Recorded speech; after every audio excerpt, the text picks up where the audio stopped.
Happy Friday. Welcome to the Remote Accountants and Traders channel. I'm your host, Vince. And today, guys, we're going to do a part 5 here of the Costco stock analysis that we've been doing here all week. And before we get into that, guys, just pause your screen, read this disclaimer. Investments are risky, so just do your own research. This channel here is for educational purposes only, so I want to let you guys be aware of that. And so, guys, let's get right into it here today. So I have pulled up this one-day stock chart here for Costco.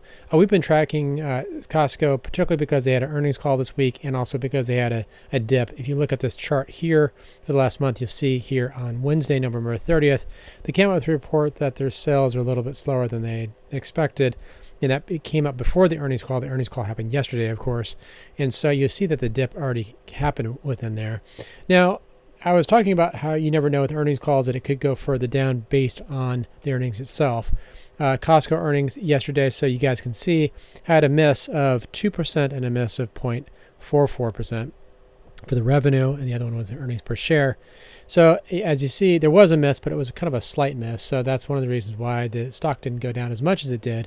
But even that being the case, the real question for us as I began this series here of studying Costco was to understand, well, what was the stock premiums for that if you were to do option contracts, particularly puts, if you were going to sell a put and buy that stock at a discount, if it were trading at a discount at the end of the week there, if you were to do a weekly option, for instance.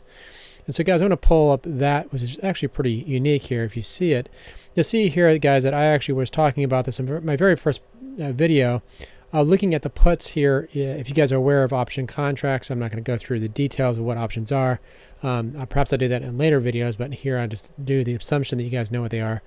If you were to sell a put and try to get the premium on that option contract, for the stock trading at a certain level, you see that the premiums are quite nice because of the earnings call, of course. And so the question was, in our minds, how far could it drop if they had an earnings call that was really off the mark? And so looking at this, I thought myself, looking at it, I thought that 470 or 465 or even a little bit lower than that paid pretty well for premiums. We're talking about this times 100, of course. That's the bid, that's the ask. So somewhere in between that, you're going to get paid, $800, $600, $400, $300 over here, depending on the level. This is where the stock would be trading at the end of this 1 week time frame.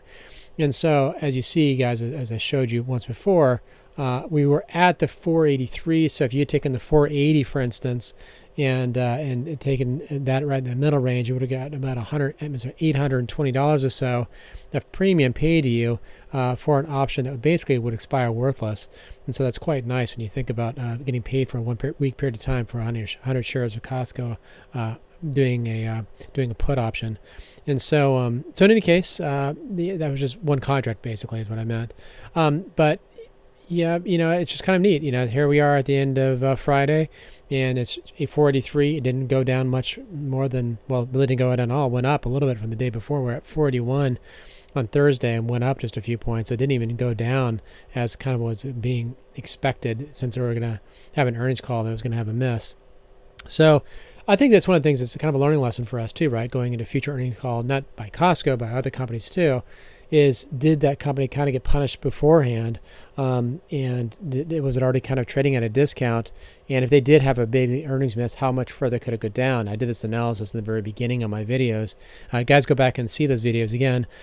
You'll see over here that Costco did have some days where it was trading down like 454, another one down at 446.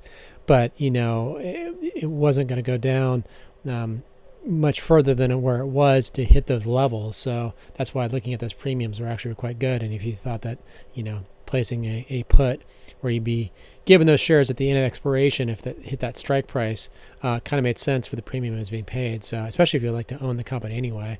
I say this in my prior videos too, that when I think about puts, I think about would I like to own the company for a period of time. And Costco definitely is one of those ones I'm aware of. I know I shop there a lot. They're always busy.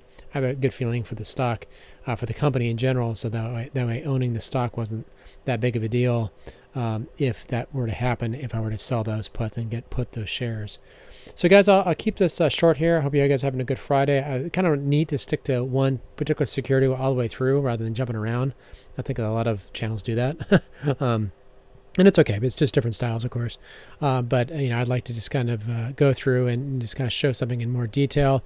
And next week we'll move on. We'll find something else. We'll kind of do more of a dig into it and learn about it. And it's this channel is all about education and about having us do smart investments and wherever that may be. And so let's just try to see and learn more. And sometimes we'll be surprised too and say, well, we didn't see that coming.